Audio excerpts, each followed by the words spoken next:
Aquí estamos con nuestra clase o sesión 367 de la lectura guiada de la Biblia. Ya estamos dando lectura al libro del profeta Ezequiel. Tocan hoy los capítulos 37 y 38. Padre, bendito por siempre seas, alabado por los siglos de los siglos. Jesucristo, tu Hijo, a quien has glorificado y Él te glorifica, por la gracia del Espíritu Santo, nos conceda glorificarte siempre y glorificarnos tú a nosotros como Jesús lo ha dicho en su oración sacerdotal. Por intercesión de la gloriosa siempre Virgen María, concede al mundo la paz. Amén. Capítulo 37, libro del profeta Ezequiel. La mano del Señor se posó sobre mí y el Señor me llevó en espíritu, dejándome en un valle todo lleno de huesos. Me hizo pasarles revista. Eran muchísimos los que había en la cuenca del valle, estaban resecos. Entonces me dijo: Hijo de hombre, ¿podrán revivir estos huesos? Contesté: Tú lo sabes, Señor. Me ordenó: profetiza así sobre esos huesos secos. Escuchen la palabra del Señor. Esto dice el Señor a esos huesos: Yo les voy a infundir espíritu para que revivan. Les injertaré tendones, les haré crecer carne, tensaré sobre ustedes la piel y les infundiré espíritu para que revivan. Así sabrán que yo soy el Señor. Pronuncié la profecía que se me había mandado y mientras lo pronunciaba resonó un trueno. Luego hubo un terremoto y los huesos se juntaron, hueso con hueso. Vi que habían prendido en ellos los tendones, que brotaba la carne y tendía la piel tensa, pero no había espíritu en ellos. Entonces me dijo: llama al espíritu, llama, hijo de hombre, diciéndole al espíritu: esto dice el Señor, ven espíritu desde los cuatro vientos y sopla en estos cadáveres para que revivan. Pronuncié el llamado que se me había mandado, penetró en ellos el espíritu, revivieron y se pusieron en pie. Era una muchedumbre inmensa. Entonces me dijo: hijo de hombre, esos huesos son toda la casa de Israel. Ahí los tienes diciendo: nuestros huesos están secos, nuestra esperanza se ha desvanecido, estamos perdidos. Por eso profetiza diciéndoles: esto dice el Señor, yo voy a abrir sus sepulcros, los voy a sacar de sus sepulcros, pueblo mío, y los voy a llevar a la tierra de Israel. Sabrán que yo soy el Señor cuando abra sus sepulcros. Cuando los saque de sus sepulcros, pueblo mío, infundiré mi espíritu en ustedes para que revivan. Los estableceré en su tierra y sabrán que yo, el Señor, lo digo y lo hago. Oráculo del Señor. Me dirigió la palabra del Señor: y tú, hijo de hombre, agarra una vara y escribe en ella Judá. Agarra otra vara y escribe en ella José. Júntalas la una con la otra de modo que formen una sola vara y queden unidas en tu mano. Y cuando la gente de tu pueblo te diga: explícanos lo que quieres decir, respóndeles: esto dice el Señor, voy a tomar la vara de José y a juntarla con la vara de Judá, de modo que formen una sola vara y queden unidas en mi mano. Toma en la mano las varas escritas y enséñaselas diciéndoles: esto dice el Señor, yo voy a recoger a los israelitas de las naciones a donde marcharon, voy a congregarlos de todas partes y los voy a repatriar. Los haré un solo pueblo en su país, en los montes de Israel, y un solo rey reinará sobre todos ellos. No volverán a ser dos naciones ni a desmembrarse en dos monarquías. No volverán a contaminarse con sus ídolos y fetiches y con todos sus crímenes. Los libraré de sus pecados y apostasías, los purificaré. Ellos serán mi pueblo y yo seré su Dios. Mi siervo David será su rey, el único pastor de todos ellos. Caminarán según mis preceptos y cumplirán mis preceptos poniéndolos por obra. Habitarán en la tierra que le di a mi siervo Jacob, en la que habitaron sus padres. Allí vivirán para siempre ellos y sus hijos y sus nietos. Y mi siervo David será su príncipe para siempre. Haré con ellos una alianza de paz.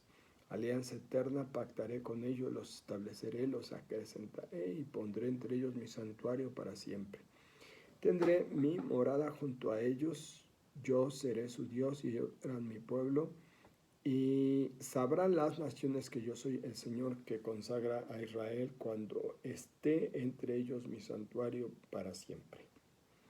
Hasta ahí el capítulo 37. Estoy leyendo un poco más despacio. Me comentaron unas personas que no alcanzaban a leer a mi ritmo. Bueno, con mucho gusto. Yo los escucho, los leo, todo lo que me dicen. Ahora vamos con el capítulo 38.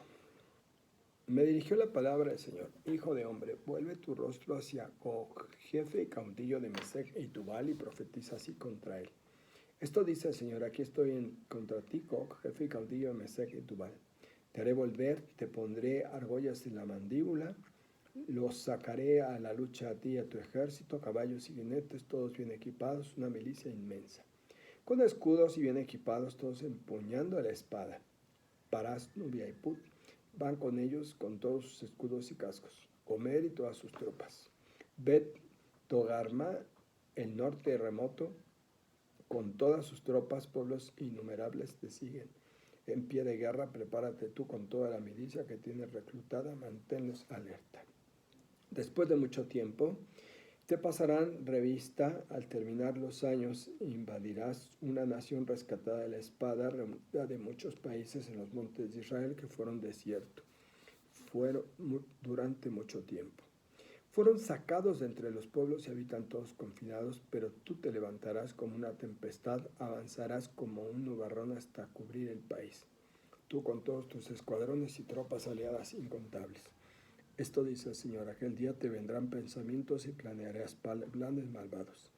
Invadiré un país abierto y atacaré a gente pacífica que habita confiada en ciudades sin murallas, sin cerrojos y sin puertas, para entrar a saquear y alzarme con el botín para alargar la mano a las ruinas repobladas.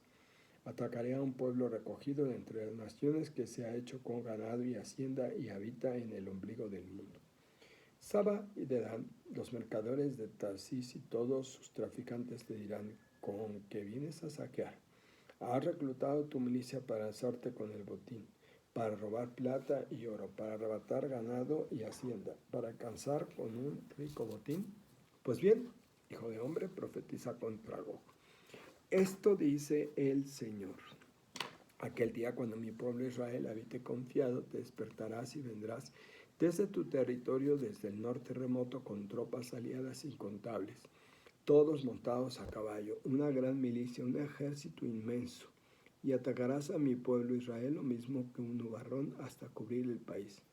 Al cabo de los años te traeré contra mi país, para que al ver mi santidad actuando contra ti, Gog me reconozcan las naciones.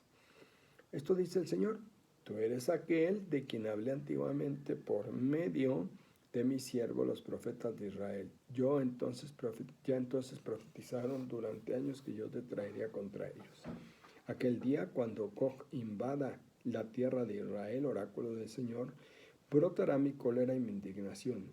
En el fuego de mi furia y en mi pasión, lo juro, aquel día habrá un gran terremoto en la tierra de Israel. Temblaban ante mí los peces del mar y las aves del cielo, los animales salvajes y los reptiles del suelo y todos los hombres de la superficie de la tierra. Se derrumbarán las montañas, los riscos se despeñarán y las murallas se desplomarán. Daré cita contra él a la espada, oráculo del Señor, y la espada de cada uno se volverá contra su hermano. Lo castigaré con peste y con sangre. Haré caer una lluvia torrencial y granizo, fuego y azufre caerán sobre él y sus escuadrones y sus tropas aliadas incontables. Mostraré mi grandeza y mi santidad, y me daré a conocer a muchas naciones y sabrán que yo soy el Señor. Palabra de Dios. Bueno, vamos al aparato crítico o las citas a pie de página. Capítulo 37, versículos 1 al 4. Los huesos y el espíritu. Una de las visiones más famosas de Ezequiel es esta de los huesos secos. No basta solo con hacer caer en la cuenta a sus paisanos de que estaban como muertos. Ya habían comenzado a experimentar la muerte desde el momento en que fueron desplazados de su tierra y se habían completado con la noticia de la destrucción de Jerusalén y de su templo, pero no era el final. De ese cadáver que es ahora Israel, Dios hará florecer de nuevo la vida. Será una obra exclusiva de Dios, de su espíritu que es vida y que solo puede transmitir vida. El mismo espíritu que aletaba sobre las aguas antes de la creación será quien puede devolver la vida a Israel. Capítulo 37, versículos 15 al 28. Las dos varas. Mediante una nueva acción simbólica, Ezequiel ilustra a su pueblo cuál es el querer de Dios. Si en la visión de los huesos revivificados está presente la idea de la resurrección del pueblo. Ese pueblo no puede revivir para seguir siendo igual. La resurrección implica la reunificación de las 12 tribus de Israel, regidas ahora por una sola y única autoridad, con un único santuario, donde el Dios de la alianza fijará su morada para quedarse con su pueblo. Capítulo 38. Contra Gog, escatología. Ahora comenzamos, yo subrayo esto, los oráculos contra Gog. Ezequiel no se contenta con anunciar promesas futuras para un Israel renovado y de nuevo asentado en su tierra. Parece que el hombre y el poder del Señor no quedan suficientemente vengados del ultraje del que había sido víctima ante los demás pueblos y naciones. Estos capítulos esbozan en términos apocalípticos lo que será la venganza del Señor desde el extremo norte, el sitio de donde había venido las antiguas invasiones. El Señor hace que se desborden como una tremenda avalancha los ejércitos de Gog, rey de Magog, que representa a todos los pueblos que quieren asaltar al pueblo de Israel.